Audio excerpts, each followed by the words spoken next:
langsung mengaitkan dengan produknya seperti rokok, Pak. Kalau rokok itu kan kadang iklannya apa tapi jualannya rokok gitu. Nah, itu gimana caranya, Pak ya? Oh, yang ditanyakan apanya? Ya kayak dia biasanya kontrol dalam menentukan STP-nya. Biasanya kan karena iklannya itu nggak berkaitan dengan produknya itu sendiri gitu, jarang. Biasanya kalau rokok itu mungkin lebih terkenal dengan CSR-nya gitu daripada iklan untuk merokoknya itu sendiri gitu, Pak. Hmm, oke. Itu ada istilahnya eh, iklan yang tidak dimaksudkan. Jadi istilahnya kayak kayak Anda jalan-jalan nih. Anda live gitu di depan Uniqlo. Tanpa sadar sebetulnya Anda udah ngiklanin Uniqlo nggak? Berita. Iya, Ya. Sama kayak Deddy Corbuzier. Dia lagi podcast. Tiba-tiba dia minum le mineral. Dia nggak ngomong ini minuman bagus. Nggak, dia minum aja gitu. Dia taruh aja itu di meja. Dia ngiklanin le mineral nggak? iya, Pak. Ya. Jadi ada istilahnya eh, promosi yang tidak secara langsung. Jadi dia sifatnya smooth, smooth promotion gitu ya. Unintended promotion. Kesannya unintended. Jadi dia istilahnya natural banget gitu. Natural, nggak dia nggak bikin iklan, cuma make aja gitu. Itu istilahnya apa ya? Ya, natural, natural yang sifatnya natural aja. Seperti tidak ada maksud, tetapi ujung-ujungnya sebetulnya dia ngiklanin. Dan dia bayar mahal buat bikin Deddy Corbuzier minum itu. Nah, pertanyaan tadi apa ya, Berita? Iya, kalau misalkan iklannya, kalau tadi kan contohnya kayak di TikTok, di media sosial gitu, Pak ya, yang Yes. sekarang kayak TikTok itu cara kita tahu dia apa ya sukses atau enggak ini iklan gitu. Kalau tadi kan yang Bapak contohkan mungkin video gitu ya, tapi ini Oh, kan sukses apa tidak? ya, Oke. Jadi saya kan di YouTube channel saya itu saya selalu pakai racket Tiny Fiber kan. Racket saya itu Tiny Fiber. Saya sebetulnya ngiklanin nggak? ya secara tidak langsung, Pak. Iya, saya ngiklanin secara tidak langsung. Jadi saya memang dikasih harga khusus oleh produsen Tiny Fiber. Tapi dia minta saya selalu upload YouTube pakai racket dia.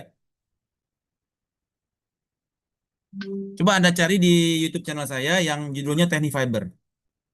Ada tuh. eh jadi saya nyuruh Rizky Fitriadi main pakai racket saya, Tiny Fiber. Karena memang saya ada kerjasama sama Tiny Fiber. Tapi saya nggak bilang, ini raket bagus, harganya bagus, lu beli dong. Nggak. Saya cuma main aja pakai raket itu. Lama-lama penjualan naik.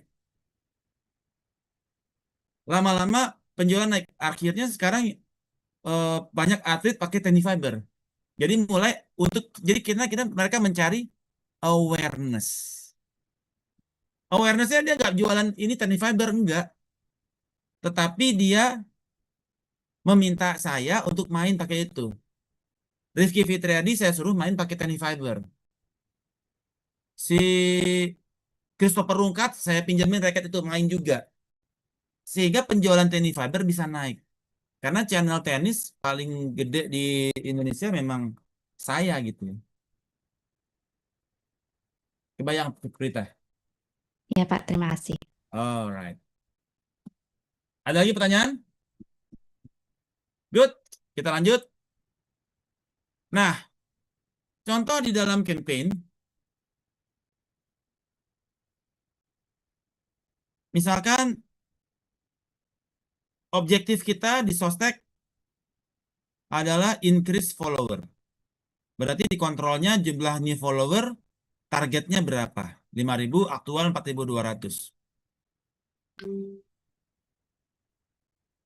Nah,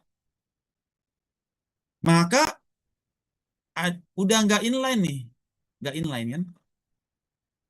Sehingga dibutuhkan corrective action, increase influencer, atau collaboration untuk meningkatkan kita punya follower. Ya. Sehingga kemudian ketika YouTube channel saya misalkan, YouTube channel saya followernya target 5.000 nih. Baru tercapai 4.200. Wah, berarti gua harus kejar sisanya 800 lagi dong. Maka saya kolaborasi sama Raffi Ahmad. Saya main sama Raffi Ahmad, langsung meledak itu subscriber saya. Yang nonton 110.000 penonton yang nonton. Ya belum juta-jutaan sih ya. Sama Raffi. 110.000 yang nonton. Lumayan ya. Jadi pendapatan YouTube channel saya itu paling banyak yang paling tinggi itu yang saya main sama Raffi Ahmad. Nah, kemudian objektif kita increase engagement di Instagram. Engagement rate kita berapa?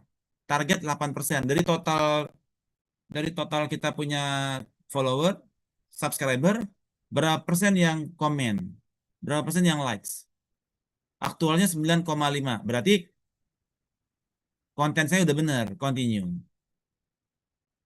Increase online order. Jadi eh, saya juga kerjasama dengan universitas, di mana untuk penerimaan mahasiswa baru, saya berikan slot di YouTube channel saya untuk mereka pasang iklan. Jadi kalau mahasiswa baru mau masuk program S1 gitu, misalkan S1, mereka saya kasih QR code, ada video, ada QR code, mereka tinggal scan QR barcode-nya, scan barcode-nya di YouTube, nanti mereka bisa daftar perkuliahan dari YouTube channel saya, di TNS misalkan gitu ya, atau yang di Class of Dr. GH.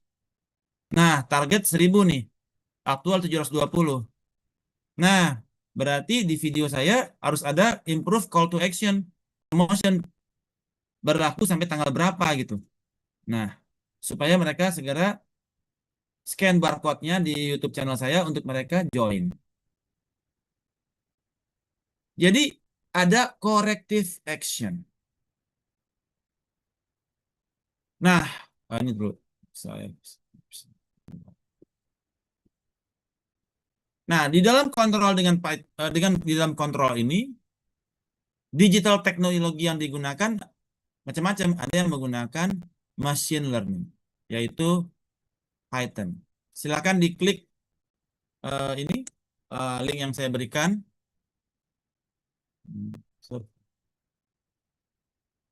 Muncul ya?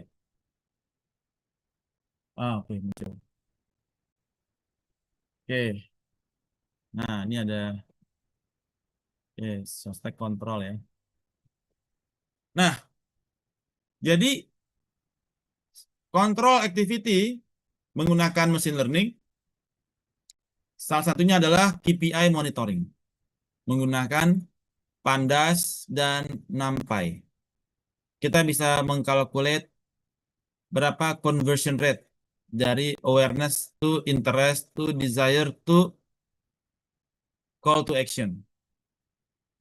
Ya. Kemudian membangun data visualisasi menggunakan D3JS. Kemudian kita bisa membangun performance dashboard. Oh, ini bisa pakai Python. Ini Python. Sorry. D3JS yang ini pakai Python. Untuk visualisasi pakai Python. Kalau kita live dashboard, real time dashboard, pakai Day3.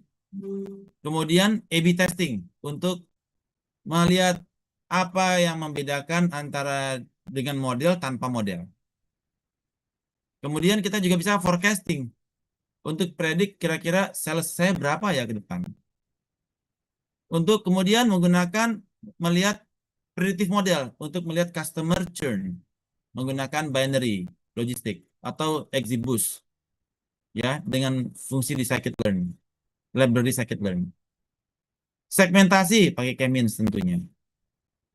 Kemudian ada anomaly detection menggunakan eh, eh, Z-score ataupun isolation forest. Kemudian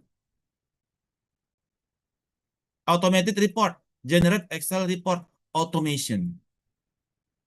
Nah, jadi fungsi kontrolnya bisa untuk si automation report, bisa untuk dashboard, bisa untuk machine learning.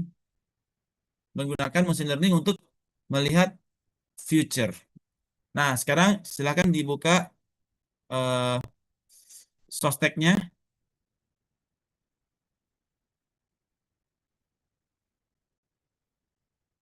Ini banyak nggak? Berhasilnya nggak? Ah, ini. Jadi, contohnya import Pandas SPD. Kita bangun dulu datanya pakai Pandas. Months-nya Januari, Februari, Maret. Jumlah visitor 10.000, 12.000, 15.000, jumlah sales. Kita bangun data frame, data frame dari data frame data tersebut. Terus kita bangun eh, conversion rate-nya berapa. Ya, dari sales dibagi, jumlah sales dibagi visitor. Kita print data frame, yaitu eh, kita kita lihat dari data data frame-nya months, kemudian visitor terus sales, terus conversion rate. Ya. Jadi kita menggunakan Python, kita itu semua datanya kan ada di server ya. Data servernya kita connect dengan API, terkoneksi dengan API untuk membaca data penjualan dan kemudian kita buat rate yang kita gunakan. Ada indikator yang kita gunakan conversion rate. Ataupun tambah lagi indikator-indikator lainnya. Ya.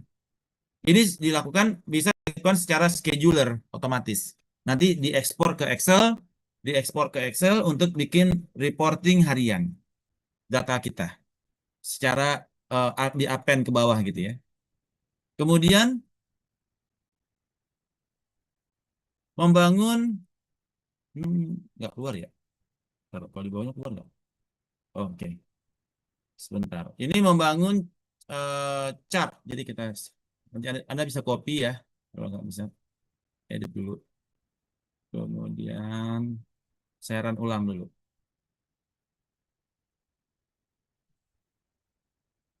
Keluar.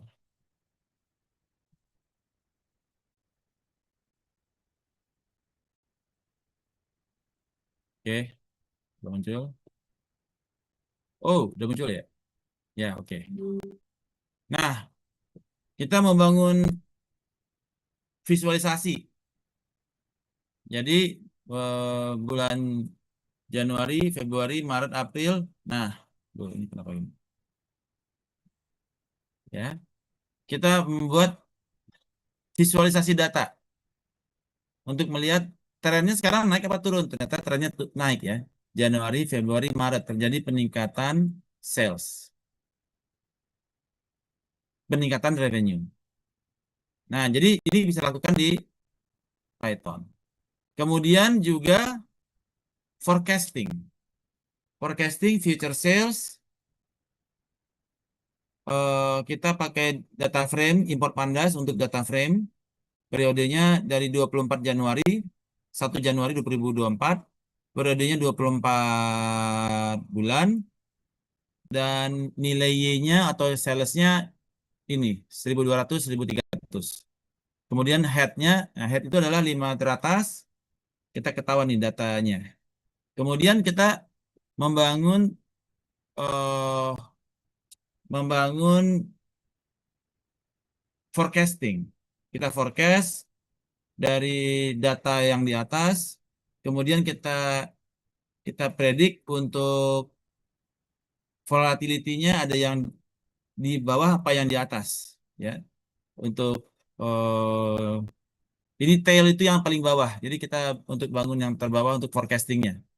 Sehingga kita bisa melihat, kita pindahkan ke Matplotlib untuk bisa melihat forecasting kita setelah 24 bulan.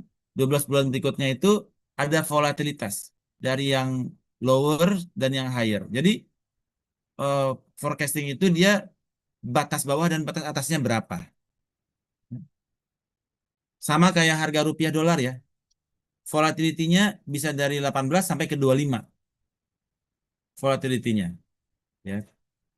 Nah, itu untuk melakukan forecasting. Kemudian eh, kita bisa forecasting ternyata cuma 92%. Nah, kalau kita sudah forecast ternyata dengan data data kita sekian minggu, kita forecast hasilnya akhir tahun kita cuma tercapai 90%, maka kita perlu corrective action. Apa corrective action? Misalkan kita tingkatkan biaya advertising, kita tambah lagi promosi, budget kita promosi kita tambahin, dan atau RFM score yang dia dari 3 pindah ke 1, kita minta kita bikin program untuk kembali mengaktifasi mereka supaya mereka kembali resensinya naik ke level 3. Jadi ada banyak corrective action. Bagaimana kita mengetahui mereka pain value-nya, kita bangun all value proposition sehingga mereka yang udah 133 bisa kembali ke 333. Kemudian menggunakan machine learning kita juga bisa detect campaign problem ya untuk eh, melihat apakah ada anomali di dalam data. Ada anomali ya. Jadi kalau dia 1 normal, -1 ada anomali, berarti ada campaign issues gitu. Apa yang harus corrective action yang kita lakukan? Kemudian kita juga bisa membangun automatic KPI evaluation. Nah, automatic KPI evaluation ini dari target tercapai berapa persen. Dan kita bisa ekspor datanya berupa PDF yang kemudian PDF itu di email secara scheduler tiap hari jam 8. Jadi nggak mesti ke Excel ya. Kalau sudah kita kita bangun laporannya di Excel itu bagusnya nanti untuk ini untuk bangun bikin laporan kan ada kop surat segala macam ya. Ada tambahan kop surat, terus apa eh, apa mukadimahnya, tanda tangan, tanggal gitu ya. Kalau di Python kan kita template itu kan kita nggak bisa buat. Tapi kalau dipindahkan data ini ke Excel, di Excel kita bikin. Nah, itu bisa di-generate ke PDF, PDF-nya dikirim secara scheduler tiap hari jam 8. Kemudian customer churn. Kita bisa predik customer churn menggunakan binary logistik. Ya. Menggunakan binary logistik kita dapatkan hasilnya ternyata, nah, itu hasilnya. Bahwasanya Y sama dengan 1 / 1 plus eksponensial pangkat konstanta plus beta X2 tambah beta X3. Ada konstanta di situ. Jadi 1 / 1 plus eksponensial pangkat minus dari minus 1,99 ditambah beta beta H 0,0104 dikalikan H dikurangi 0,0227 dikalikan monthly spending dikurangi 0,8 dikali login frekuensi ditambah 1,2 dikali super ticket ditambah 0,12 dikali membership year. Bila semuanya signifikan. Maka nanti hasilnya kita akan mengetahui apakah dia akan churn atau tidak churn.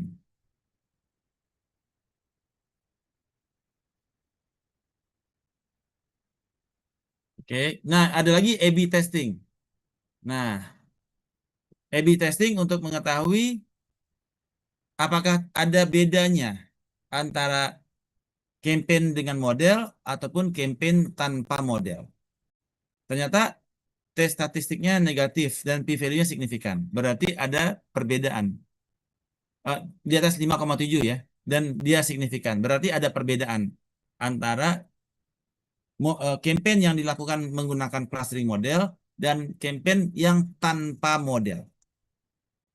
Jadi semua bisa dilakukan di Python dan kemudian bisa dikirimkan datanya di-generate berupa PDF dari Excel di-generate pakai makro, kemudian dicetak PDF dan di email secara harian kepada semua stakeholder. Sampai sini ada pertanyaan?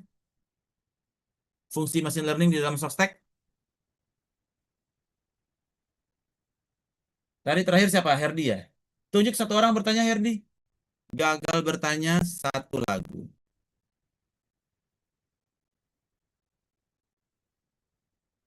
Kristina, mau bertanya atau menyinya, Kristina? Kalau Kristina biasanya pilih saya nyanyi aja, Pak, kata Kristina. Nah, Pak, Mas Bustani udah mau angkat tangan tuh, Pak. Nanti dulu Kristina dulu, silakan Kristina. Baru nyampe rumah nih, Pak. Napas dulu, Pak. Nah, nyanyi aja berarti ya. Nanti ya, Pak. Oke, Kristina satu lagu. Silakan Bustanil, open cam. Izin bertanya, Pak. Yes, Kalau terkait kontrol ini kan jadinya lebih umum dengan KPI, Pak. Ya. yes. Kalau KPI ini sebenarnya kita setupnya itu di awal atau ketika progres gitu loh. Yang tepatnya Setup itu di KPI. awal atau di start. Ya. Oke.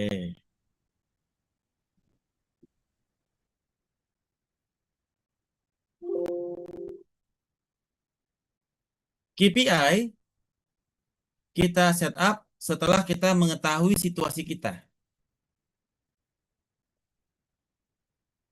Situasi kita, pencapaian kita untuk 5S seperti apa?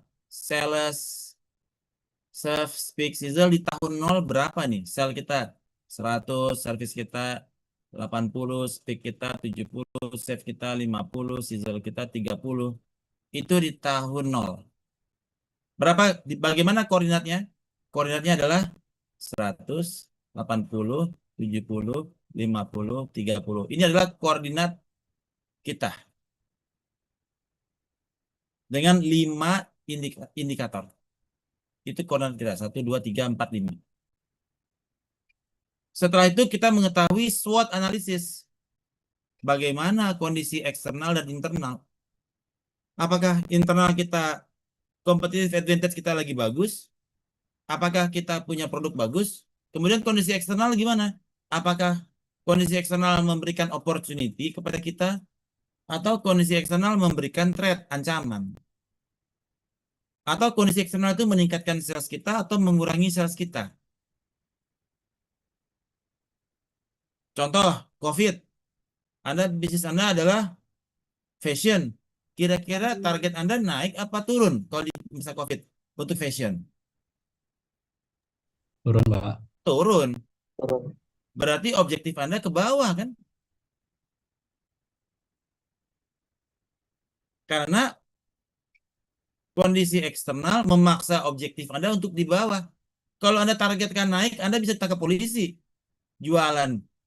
Dianggap menyebarkan COVID. Ya enggak? Jadi target penjualan Anda harus turun kan? Karena COVID. Atau terjadi perang nuklir Indonesia dan Australia. Karena Australia sudah membeli 10 hulu ledak nuklir yang siap dikirimkan kemanapun dia mau menggunakan rudal balistik. Kalau lagi perang nuklir, radiasi di mana-mana, target Anda naik apa turun? Naik apa turun? Turun kali, Pak. Turun juga. Ya. Selat Hormuz, internet putus. Gara-gara selat Hormuz, kabel optiknya diputusin sama dia. Sehingga jaringan internet dunia putus. Target naik apa turun? Turun lagi. Kan? Jadi ditentukan di mana? Di awal, Bustanil. Mana Bustanil? Halo Bustanil? Ya. Ya, Pak. Kebayang Bustanil? Baik, Pak. Terima kasih, Pak. Good. Silakan Nurul.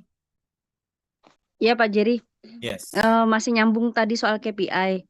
Jadi kalau misalnya dalam kontrol sostek ini, kalau hasil kampanye misalnya itu jauh di bawah target hasil campaign sosial medianya, nah itu menentukan strateginya yang harus dirubah itu medianya atau target KPI-nya yang memang kurang realistis ya Pak Jerry. Anda bikin campaign, gitu ya? Iya. Ternyata Tidak sesuai dengan KPI, hasilnya terlalu rendah. Oke. pertama-tama kita harus kembali lagi kepada segmentasi Anda. Apakah Anda mengirimkan campaign kepada target Hmm. segmen yang dituju apa tidak? Hmm. Apakah target segmen yang Anda tuju misalkan Anda pakai Instagram Ads, apakah Instagram Ads yang Anda tuju itu profilnya sama dengan target segmen Anda? Kalau beda segmen ya nggak bakal tertarik, susah, Intan. Ya. Terus yang kedua, apakah campaign Anda ini suara radio mana ya? Dekat-dekatmu ada TV, Nurul, yang hidup. Kecil Pak, sudah saya tutup. Oh. Ya. Jadi, apakah campaign Anda sesuai dengan value mereka? Apakah campaign Anda sesuai dengan need and wants mereka? Restoran bebas micin, sesuai nggak? Kalau nggak sesuai dengan permintaannya mereka, masih restoran pakai Ajinomoto, ya mereka nggak buy. Karena apa yang online value yang Anda tawarkan tidak sesuai dengan needs mereka, sehingga mereka nggak beli. Jadi kita harus jelaskan, harus paham apakah target segmennya udah benar, apakah campaign-nya sudah benar sesuai dengan OVP. Kalau nggak sesuai, nggak comply with, maka campaign Anda gagal. Kebayang, Nurul? Ya, ya Pak Jerry, kebayang. Good. Yang lain pertanyaan? Tunjuk satu orang, Nurul. Bentar. Pak, saya mau nanya, Pak. Nah, itu dia. Oh, oke, Christina. Udah jadi Silakan. nyanyi ya, Pak. Oke. Oke, Pak, kan machine learning ini mengolah data yang histori lama, bukan ya, Pak? Mhm. Terus gimana kalau machine learning itu tetap akurat, tiba-tiba terjadi situasi yang nggak terprediksi gitu, Pak. Misalnya krisis ekonomi atau ada kejadian yang nggak bisa atau peraturan baru gitu, Pak. Jadi apakah machine learning ini tetap akan beradaptasi dari histori lama atau masih bagaimana, Pak, biar tetap akurat? Oke. Menarik pertanyaannya ya. Apakah apabila ada event ataukah misalkan ada kejadian dipengaruhi oleh yang lain, apakah dia bisa berubah? Pasti berubah. Nah, untuk itu maka kita perlu menggunakan model yang lain. Nah, contohnya untuk melihat sales, apakah sales forecasting sales tadi dari sales tahun sebelumnya ya, bulan-bulan sebelumnya kan? Tetapi dia juga bisa kalau kita menggunakan tadi kata Christina, kira-kira kalau inflasi naik, sales naik nggak? Kalau inflasi turun, sales turun nggak? Jadi ada variabel lain di luar sales itu sendiri yang mempengaruhi. Nah, itu kita bisa menggunakan namanya Sarimax. Ya, sebagai fungsi kontrol. Jadi kita bisa melihat, wah, kira-kira ini bakalan naik nih. Sarimax. Oke.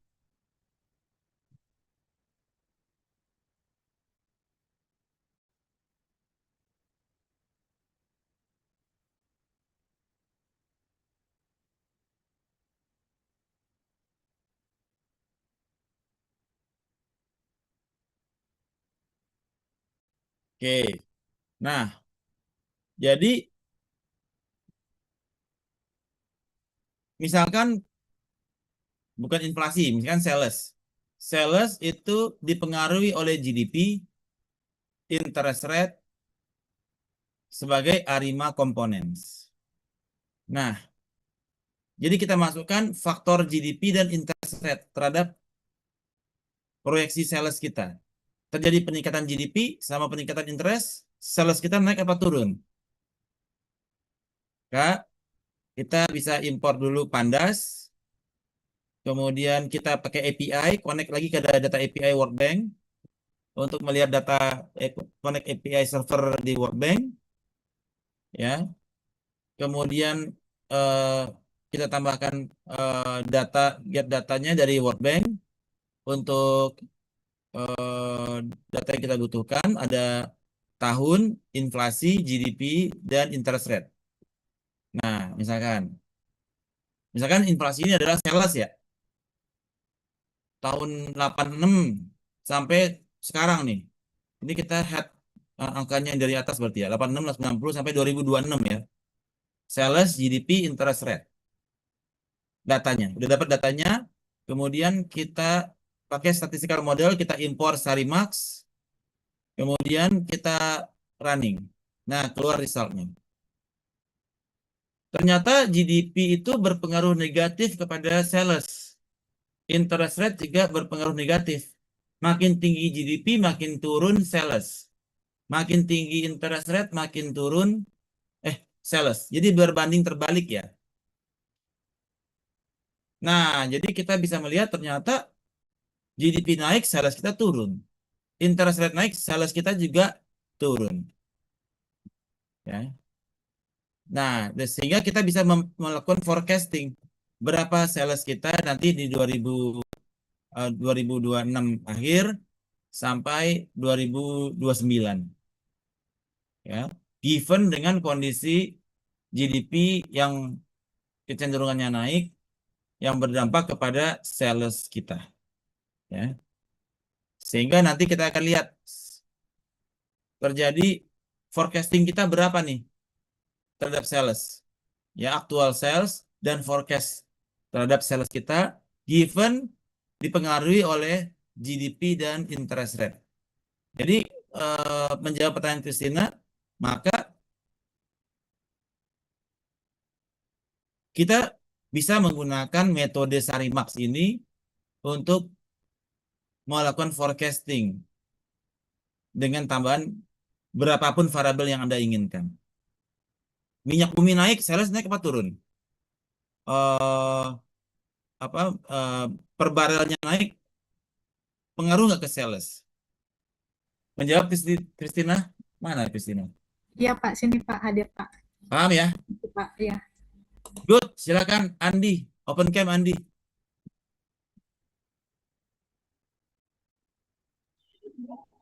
Halo? Ya, silakan Andi. Ya. Terkait jumlah data yang digunakan. Sebenarnya soal data tuh the more the merrier kan. Yes. Tapi belum tentu semua data bisa dipakai atau kayak belum tentu hasil dari pengolahan data yang kita udah consider bagus tuh hasilnya sesuai ekspektasi atau at least make sense, belum tentu kan. Tapi Nah, kira-kira at least you try. ya Oke, sesuai kemudian dengan teori lah at least. yes. Nah, tapi gimana cara kita tahu kalau data yang kita kumpulkan tuh sebenarnya udah sesuai sama hasil yang kita mau gitu. Soal Oke, good. pengumpulan datanya apa? Nah, kita melihatnya dari sisi signifikansi. Kalau dia signifikan, berarti dia berpengaruh. P-value. Kalau P-value-nya dia di bawah 0,05, berarti dia berpengaruh signifikan. Kalau dia di atas 0,05, dia tidak berpengaruh. Silakan dicoret. Jadi, metode ini dia bisa melihat pengaruhnya kuat nggak? Signifikan tidak? Kalau dia signifikan dan negatif, berarti makin tinggi GDP, sales makin turun. Makin tinggi interest rate, salesnya makin turun. Anda tambah lagi komponen yang lain? Silahkan. Nanti dia akan bisa melihat apakah dia signifikan pengaruhnya atau tidak. Menjawab, Andi? Good. Yang lain pertanyaan?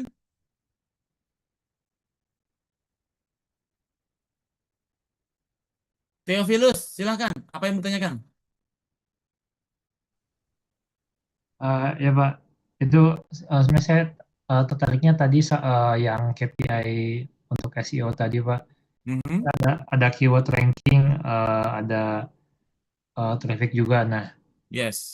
sekarang kan kalau kita buka Google kan ada AI answer-nya itu. Nah, itu apakah AI mention-nya bisa dijadikan KPI juga? Terus kita benchmarking-nya gimana? Ulang lagi AI mention. Ya, kalau kita buka Google kan ada jawaban AI dulu di paling atas kan sebelum Iya. ranking 1, 2, 3. Nah, apakah itu bisa dijadikan jadikan KPI juga? Karena kan kadang-kadang nyebut nama brand kita juga, terus di sebelahnya suka ada website juga yang jadikan rujukan.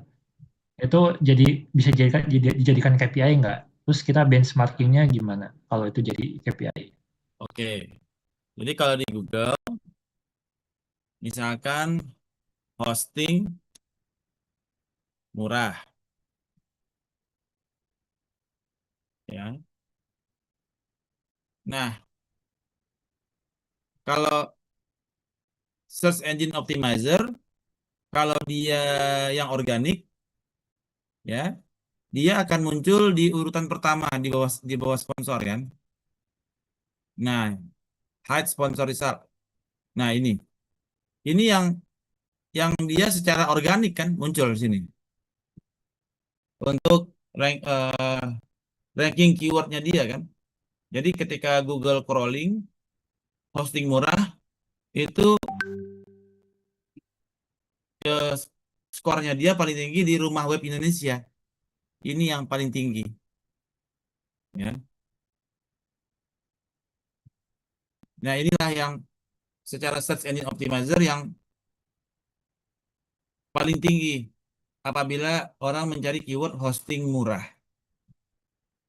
Kemudian tadi pertanyaannya kan di sini ada AI mode gitu ya. Maksudnya AI mode ini ya. AI mode ini sama yang tadi kan di search result-nya tuh ada AI overview sebelum yang ranking 1 tadi. Di Oh, atasnya ada AI overview juga kan. mana AI overview? Coba di scroll ke bawah. Di bawah. Oh, ini. Nah itu ya, Nah, oke. Terus kenapa AI overview-nya? itu kan kadang-kadang nyebutin nama brand juga tuh kayak itu ada Aaron House. Ah, Nah, itu ya. dijadikan KPI juga nggak, Pak? Oh, oke. Oke, saya paham. Jadi di sini kan ada link ya. Link dari eh, website yang merujuk ke kita punya website kan. Ya, Pak. Nah, itu juga meningkatkan kepada skor kita ketika Google dia crawling. Nah, pertanyaannya bagaimana caranya supaya rumah web kita itu bisa muncul di AI overview, begitu kan? Ya, Pak. Nah, rumah web Indonesia ini kan dia di urutan pertama ya. Maka dia masuk ke sini kan. Rumah web Indonesia kan. Ya, ya. Rumah web Indonesia. Jadi AI overview akan menggunakan top 5 website yang secara organik ataupun yang secara anorganik. Yang organiknya rumah web, yang anorganik siapa? Kita lihat. Yang anorganik. Mana ya?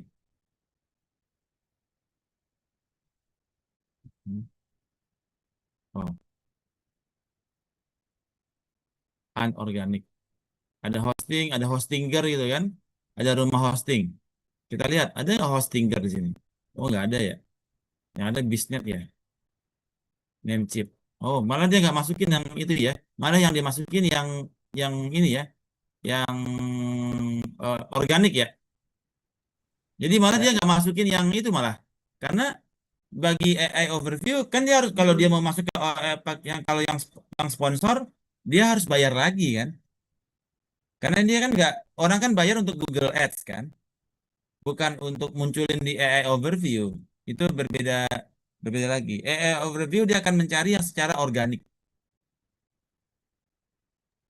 Ya, Pak. Jadi fondasinya masih yang SEO SEO Ya, seperti biasanya, Pak. iya, SEO organik. Karena kalau yang ads yang dimasukin overview kan nggak dapat apa-apa. Orang yang bayar kok, yang dapat cuma malah kita ngebantuin si Google Ads-nya kan, secara pro bono kan, cuma-cuma kan, Ya, Pak. ya. Good question. Yo. Yang lain pertanyaan? All good? Oke. Nah, berikutnya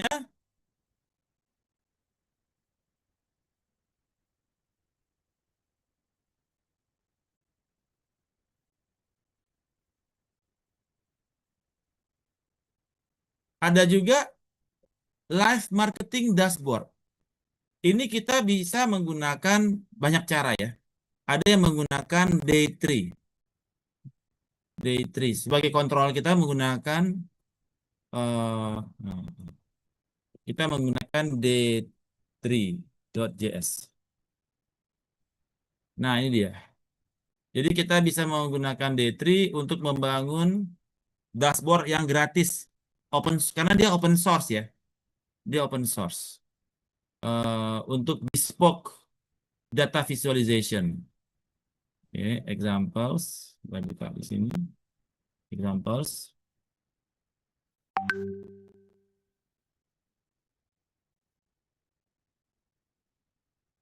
Nah, kayak gini. Ini kita bisa buka di kanan.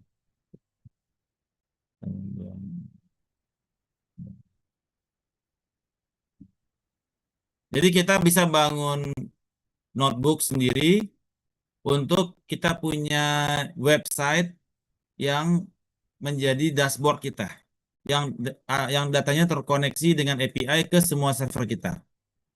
Jadi kita bisa bangun.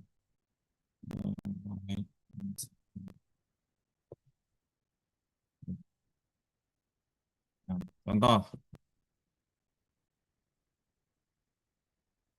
Nah, jadi dia dashboardnya sifatnya dynamic ya.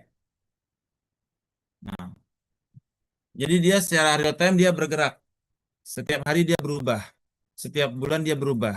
Apakah Anda mau dashboard ini berubah secara harian, mingguan, atau bulanan? Dan ini gratis.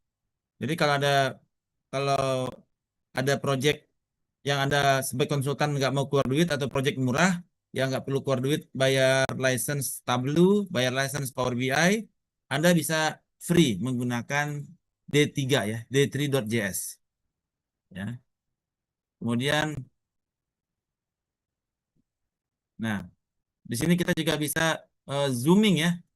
Kita bisa zooming, melihat data, kemudian kita bisa zoom sampai ke kedalaman, sampai ke dalam-dalamnya. Kita bisa zoom per wilayah, ya. Kita bisa apa? Misalkan ada cabang ini berapa kinerjanya, cabang di Indonesia, cabang di Malaysia, cabang di Vietnam, ya.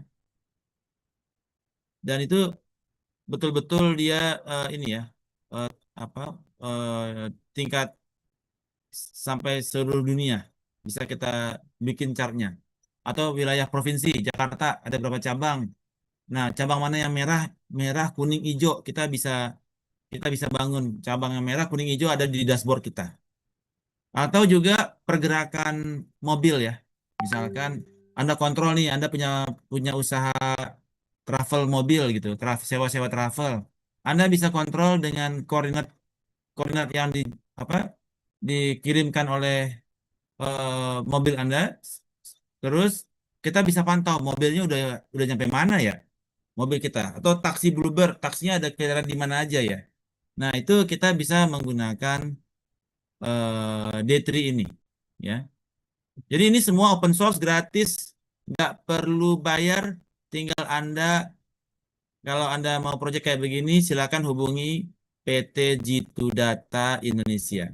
Nah, mau yang berbayar pakai Tableau bisa, mau pakai yang Power BI oke, mau yang D3 pun siap. Masuk Pak Eko? Masuk, Pak. Ada pertanyaan?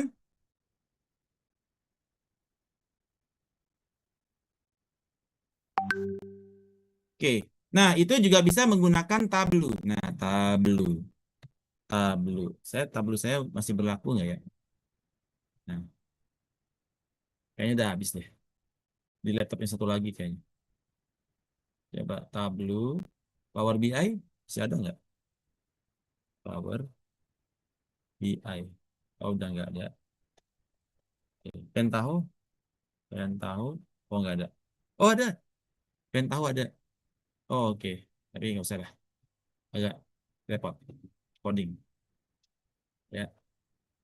Oke.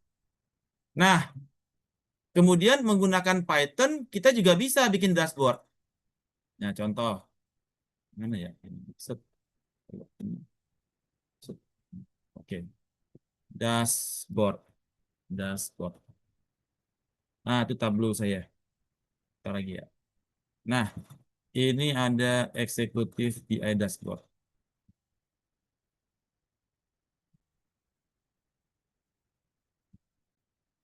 Nah, jadi menggunakan D3 kita bisa bikin dashboard. Menggunakan Tableau kita bisa buat dashboard. Kemudian menggunakan Power BI bisa buat dashboard. Python pun bisa buat dashboard. Ini kita contohkan. Nah, jadi kita import Panda, NumPy, Matplotlib, if widget, Python display. Ya, kemudian kita menggunakan day per day. Oh, ini harus diedit dulu. Kita running dulu.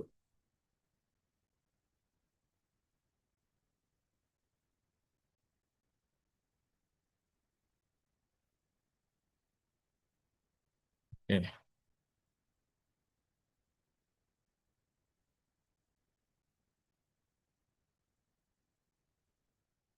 Saya running.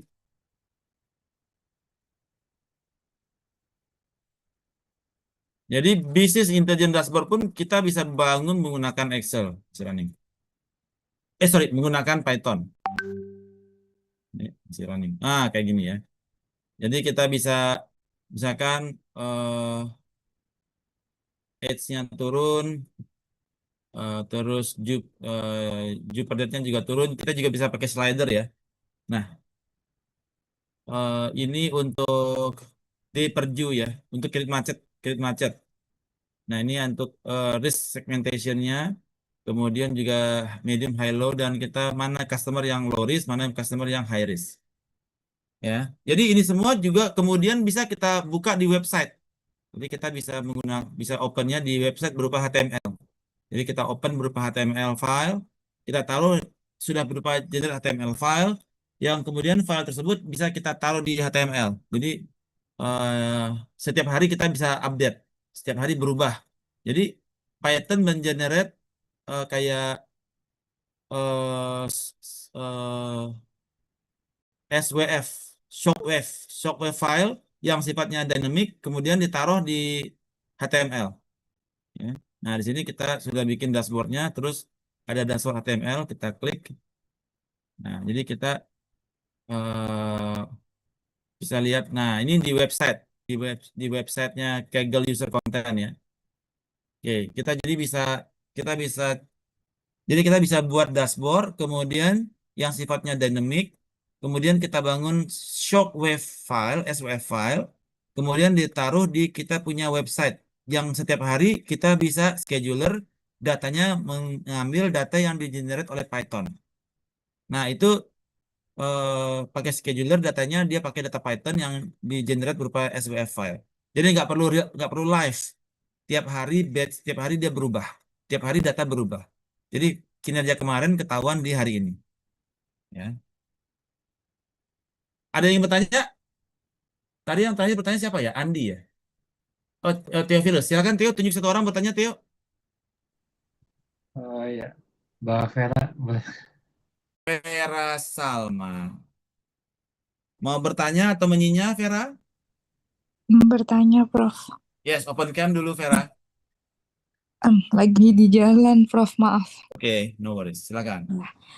Jadi tuh pertanyaan saya tuh kan tadi kalau misal kita tuh mau mengiklankan sesuatu gitu kan, tapi di tempat-tempat, maksudnya apa ya?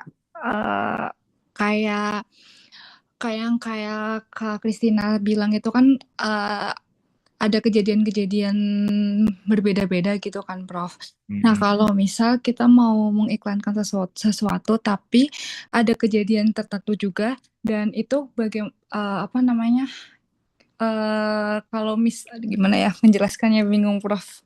Ada di otak aku tapi bingung cara menyampaikannya. Bentar.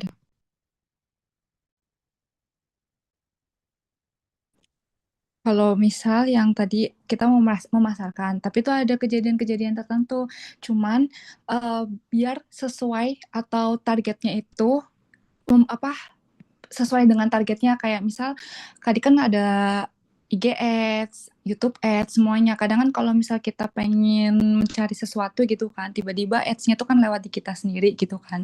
Nah, itu tuh FYP.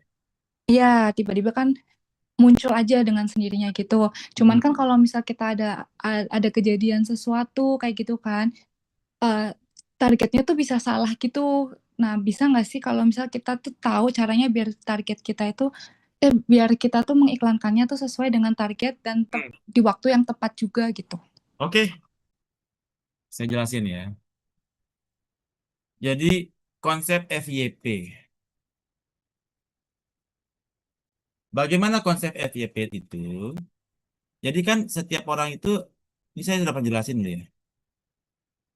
Setiap orang itu kan punya segmennya masing-masing kan. Iya. Oke. Nah, di FYP itu ada yang suka dance kan, dance. Apalagi lawak, apalagi action, apalagi gosip, ada lagi politik, ada lagi hobi kan, sport gitu ya. Nah, Anda kan ketahuan tuh, transaksi Anda kan sering di dance gitu ya. Dance. Anda follow ya, Anda follow lagi yang dance, Anda follow lagi yang dance. Jadi ketahuan itu bahwasanya profil Anda adalah dance lover kan. Udah ketahuan nih. Karena waktu Anda nonton tuh Anda bisa 2 kali 3 kali kan. Ngulang lagi. Berarti Anda 2 kali 3 kali nonton, berarti Anda dance lover nih. Nah, kemudian dari sana FYP akan mengirimkan konten yang sesuai dengan your persona. Yang sesuai dengan persona Anda muncul terus di FYP Anda kan? Betul nggak? Iya, betul. Tapi kalau yang misal kayak ada kejadian tertentu, maksudnya kan aku suka dance misal, tapi kan nggak tiap hari aku liatin dance, tapi suatu ketika di saat aku suka dance tuh tiba-tiba aku lagi pengen olahraga yang lain gitu. Tapi ternyata FYP itu tiba-tiba muncul tahu kalau misal aku lagi pengen yang lari gitu karena dari omongan aku atau apa gitu. Ya, jadi kemudian dia melihat transaksi Anda lagi, dia kan follow Anda terus. Setiap hari kan verbatim Anda ada di TikTok. Semua kalimat Anda itu tercatat di TikTok semua. Semua kalimat kita ada tercatat di Instagram semua. Anda tahu itu nggak, Vera? Belum tahu ya? Betul? Belum. Nah, gini caranya. Jadi Instagram itu, Instagram itu, dia semua perkataan kita ada verbatimnya yang dicatat 24/7, 24 jam sehari, 7 hari seminggu. Ya. Semua yang kita omongin tercatat di Instagram. Karena Anda mengallow untuk mengaktifkan mic. Nah, ini sekarang kita sudah di Instagram nih. Sekarang kita ada di Instagram ya, atau di TikTok nih. Nah, mereka mengaktifkan mic sekarang. Setelah mengaktifkan mic, dia mencatat semua kalimat Anda.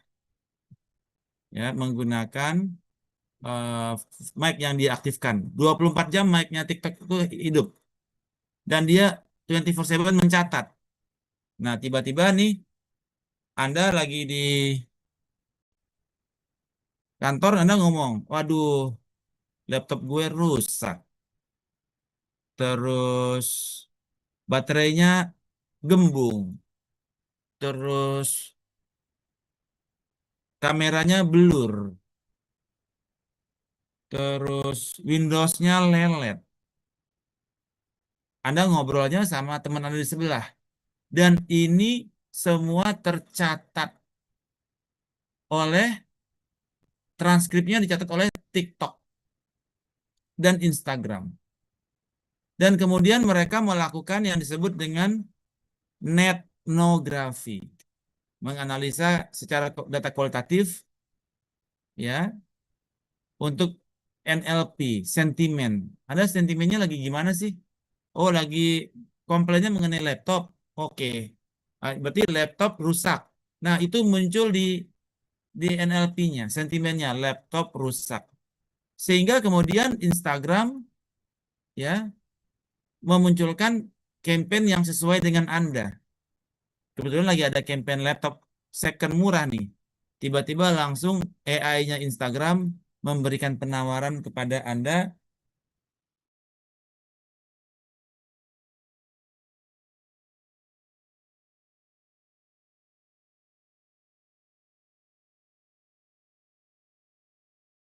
Tuh, laptop Anda rusak.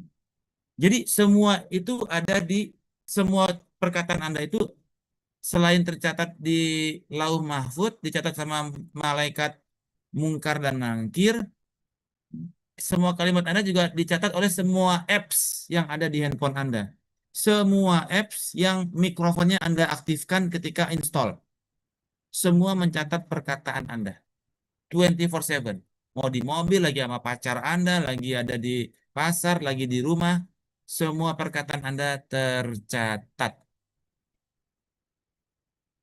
Dari situlah baru penawaran mulai. Karena dia membaca apa yang menjadi sentimen Anda. Pain Anda. Dianalisa menggunakan Neuro Linguistic Programming, NLP. Kebayang, Vera? Iya, kebayang, Prof. Cuman sometimes kayak aku nggak ngomong pun di dalam hati, HP aku bisa tahu. Suara hati. Udah canggih dong handphone sekarang, suara hatinya tercatat ya. Ya, ya. Dari denyut jantung udah ketahuan Anda lagi butuh apa, Vera. Ya, kacau juga sekarang nih. Oke, good. Ada pertanyaan lain? Alra, silakan, pertanyaannya apa, Alra?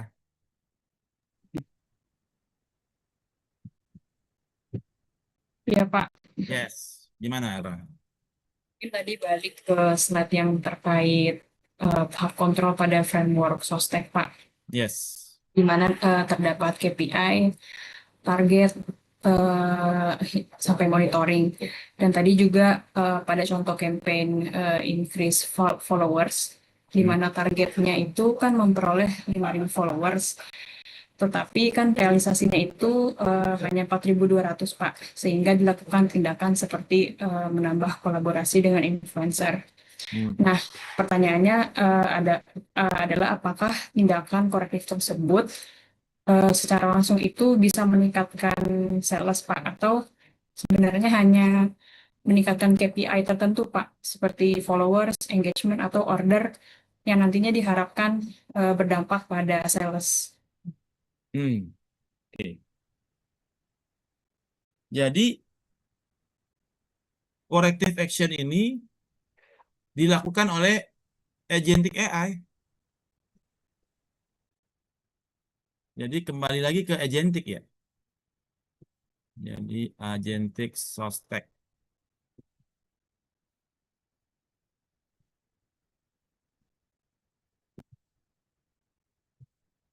Oke. Agentic.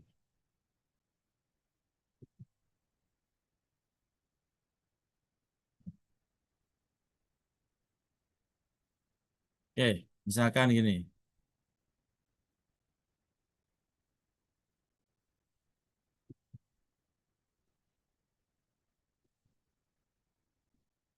Jadi si agentic AI dia kita membangun agentic AI ya. bahwasanya secara situasi dia udah punya situasi analisis sekarang. Achievement kita customer 100, usia average age-nya 37 tahun, average income $9.000, average purchasing frekuensi 9 kali purchase. Objektifnya salesnya mau naik, customer retention mau naik, gitu ya. Kemudian strateginya segmentasi. Kemudian taktiknya si agentic AI udah bangun untuk value proposition tersebut pakai product bundling, value based pricing, terus mobile apps, website, Instagram, TikTok ads, ya, one click proses, customer review, dan kolaborasi influencer. Dan kemudian dia bangun action plan. Nah, ternyata kemudian kontrolnya salesnya tercapai cuma salesnya nggak tercapai sesuai target, masih 15%. Nah, nanti agentic AI akan kembali looping lagi untuk melihat di mana kita punya problem. Kemudian dia karena bisa saja banyak alternatif kan, dengan anggaran yang tersedia kita punya room untuk sampai di mana gitu, ya. Apakah kita perlu tambah alat baru ataukah kita tingkatkan campaign ataukah segmennya kita pindah segmen ke yang lain yang juga potensial. Kalau dia ternyata juga terpapar, misalkan dia restoran lover. Nah, dia nggak restoran lover, tapi restoran lovernya cukup tinggi gitu. Kita pindah ke segmen sebelah yang restoran lovernya cukup tinggi, walaupun nggak setinggi yang target yang pertama. Dan bagaimana personanya? Dia bisa kejar lagi ke persona yang berbeda gitu kan. Kepada persona yang berbeda kepada persona yang sama, tetapi segmen yang berbeda.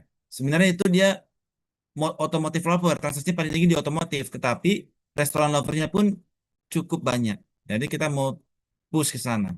Dan itu semua dilakukan secara looping oleh agentic AI nantinya untuk memberikan rekomendasi. Kalau kita pakai agentic AI. Kalau enggak berarti kita sendiri nih. Strategi kita harus ada perubahan kan? Apakah Anda mau switch kepada segmen yang berbeda, yang profilnya berbeda, tetapi tetap personanya sama? Kebayang Alra? Ya, Pak. Makin serem ya. Udah ambil alih sama agentic AI semua ini sekarang. Oke, yang lain pertanyaan?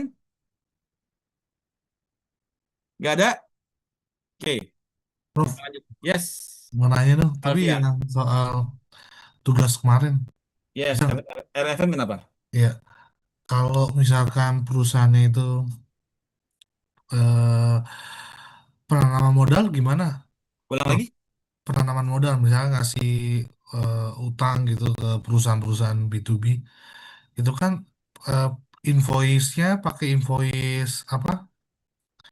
Dia meminjam atau apa ya, Bro? Apa jatuh tempo Kayak tanggal transaksi? kayak kayak kan ini itu kan pinjaman bukan invoice. Hmm,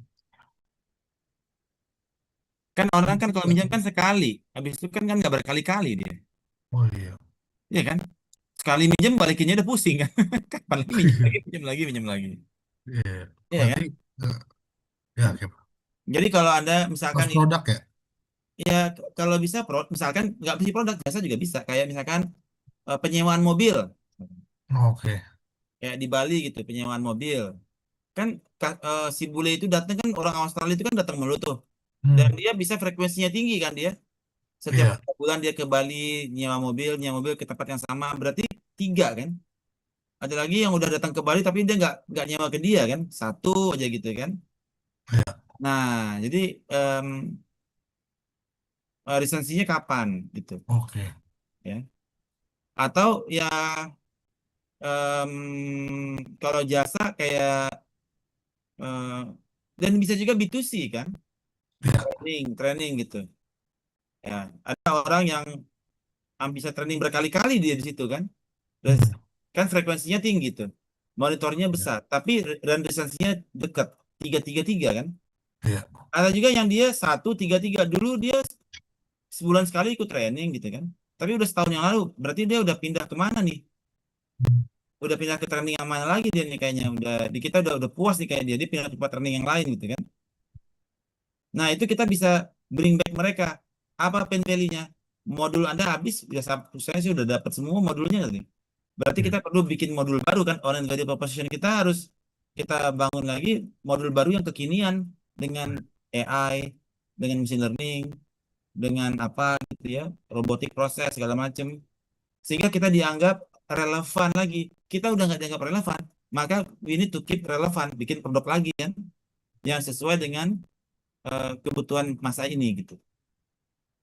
Ya, jadi bisa B2C pun bisa, Alfian. No worries. Makasih, Oke. Bro. Good. Yang lain? Oke, kita lanjut. Nah, jadi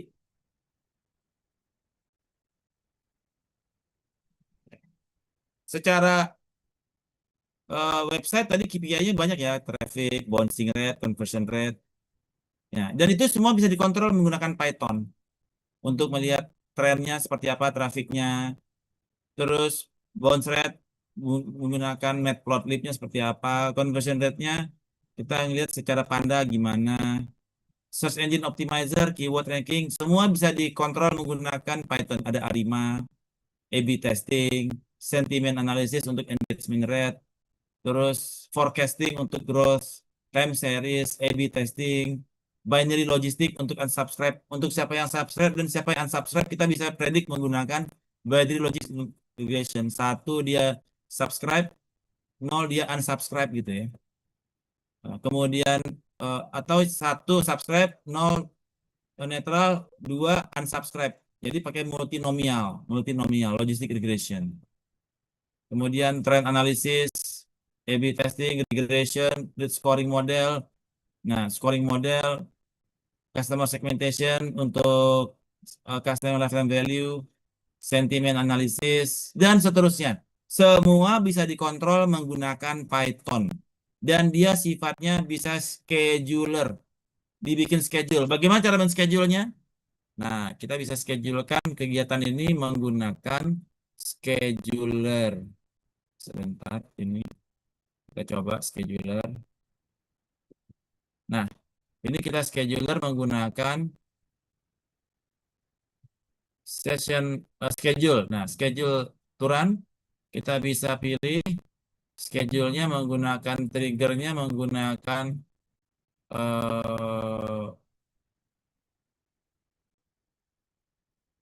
frekuensi misalkan. Kita mau tanggal berapa, kita mau update setiap tanggal berapa, kita mau update jam berapa, kita bisa atur ya. Sehingga Kaggle-nya kita bisa running setiap hari jam berapa. Dan hasilnya kita outputnya di mana. Dan output tersebut kita bisa pindahkan ke PDF untuk kemudian kita email blasting secara scheduler lagi secara otomatis. Jadi tidak ada keterlibatan tangan manusia lagi di dalam fungsi kontrol. Semua sudah diambil alih oleh machine learning. Jadi fungsi kontrol jangan lagi di tangan manusia. Ya, pindahkan ke machine learning dan scheduler. Ya. Ini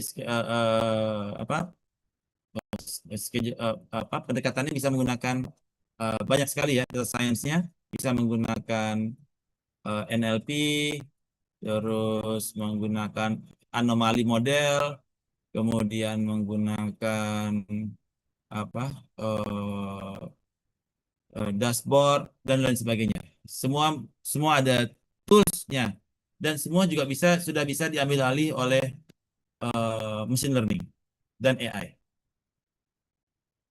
Oke. Nah, kemudian banyak lagi model-model yang belum saya bahas di dalam digital marketing. Contohnya JP. Nah, JP ini biasanya kita gunakan untuk melihat flow of transaction. Flow of transaction. Setelah transaksi di sini, dia Kita lihat tebelnya kemana sih, transaksinya tebelnya kemana. Ini biasanya digunakan oleh KPK untuk network analysis algorithm menggunakan JP. Silakan nanti Anda coba lihat di sini menggunakan JP Google untuk melihat alur transaksi. JP JP. Nah, JP. The Open Graph Visualization Platform. Nah, dulu saya biasa pakai ini untuk melihat alur transaksi customer kalau ada fraud ya, penipuan segala macam. Kita biasa pakai JP untuk men-trace transaksinya larinya kemana sih, ke Kamboja, kemana gitu ya. Kita bisa trace menggunakan JP ini. Ya, mana contohnya ya? Data manipulation, nggak ada demo ya.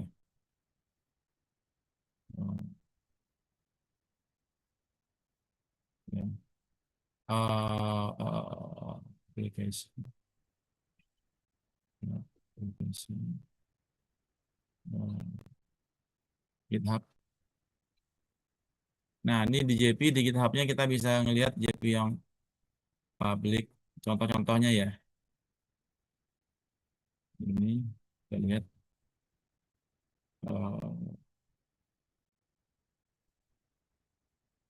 Right. Nah, ini bentuknya nanti kayak begini ya. Nah, jadi kita ada per masing-masing orang itu dia adalah networknya kita melihat dari Alfian dia kirim duit kemana, atau beli barang kemana itu menggunakan JP ya. Kemudian ada lagi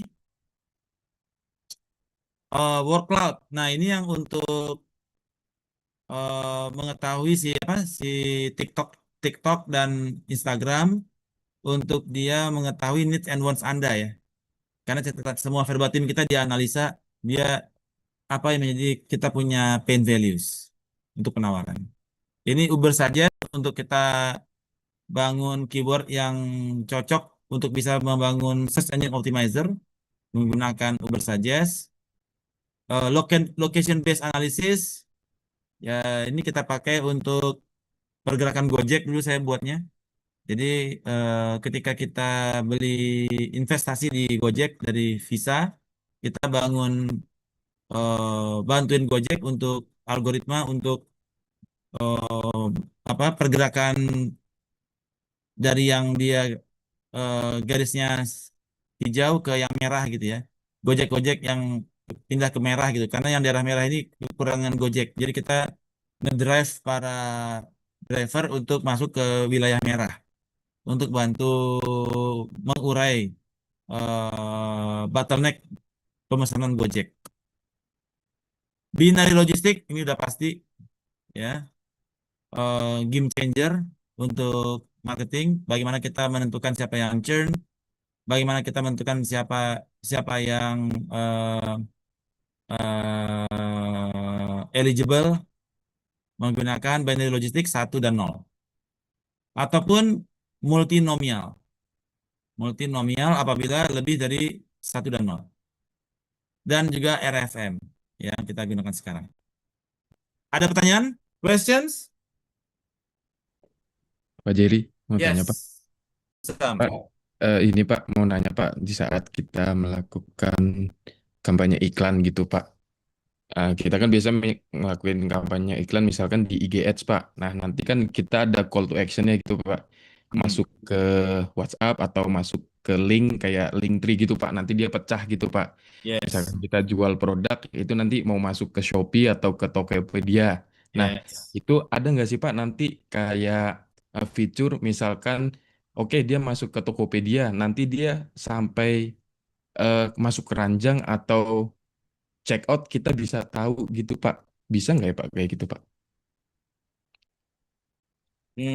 Atau kita cuman bisa sampai ngelihat di link tree-nya aja gitu Pak. Oh ini orang masuk ke Tokopedia sama Shopee gitu. Tapi kita nggak tahu dia beneran check out lewat situ atau enggak gitu loh Pak. Ada nggak ya Pak kira-kira Pak? Ada. Itu jadi ketika itu kita bisa follow sampai dia bayar.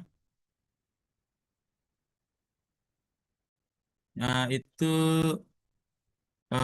namanya apa ya? Sebentar ya. Jadi, saya lupa ya. Sebentar ya. Saya lupa ya.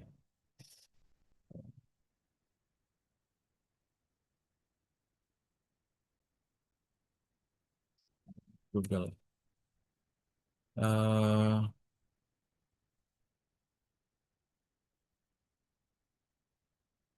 Input follow up, customer yang sudah masukin ke keranjang.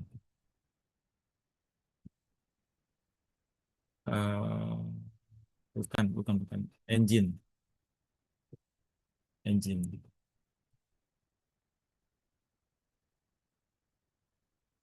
Oh, bukan.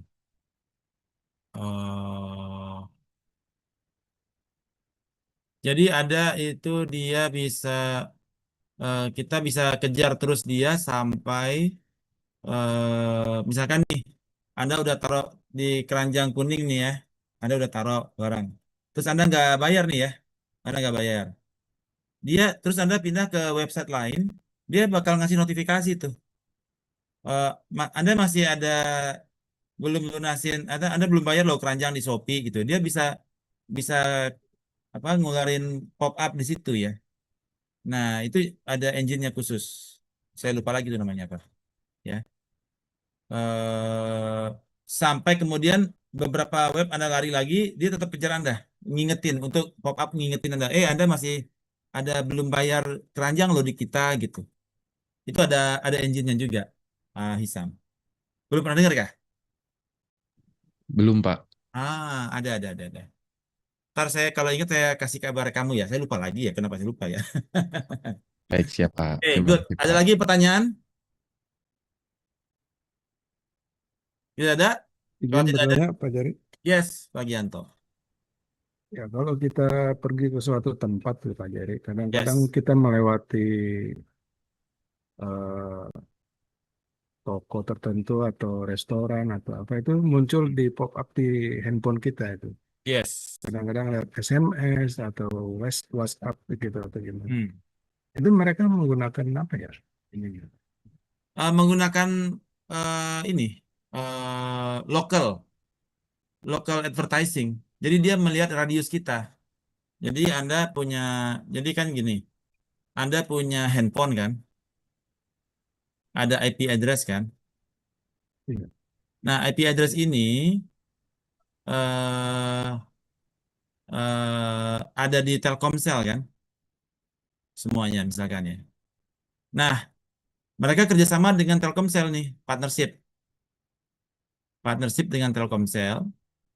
Kemudian kalau handphone Anda, misalkan ini ada mall nih, terus ini ada bundaran nih, Anda lagi nyebrang nih ya. Ini sini lagi ada promo nih, Jeko gitu ya. Jeko lagi promo. Terus dia akan detect IP address yang lokasinya di sekitarannya dia gitu. Untuk attract mereka datang buka. Kemudian dapatlah terima SMS kan? Jeko lagi promo 50% di pasar festival gitu. Ya. Wah, lagi promo ke sana datang tunjukin SMS-nya. Lagi diskon 50%. Jadi Anda itu akhirnya ke Jeko kan? Dapat diskon 50%. Itu disebut dengan local advertising. Jadi dia hanya pilih yang dia deket doang. Kebayang Pak Gianto? Sering ya terima ya? Karena nomor telepon kita mereka Iya, udah kerjasama betul. dengan Telkomsel Sering, untuk Pak. mendeteksi device IP address yang dekat dengan mereka. Yang lain pertanyaan silakan. All good? Kalau all good silakan mengerjakan post test. Post test sudah rilis waktu Anda 10 menit.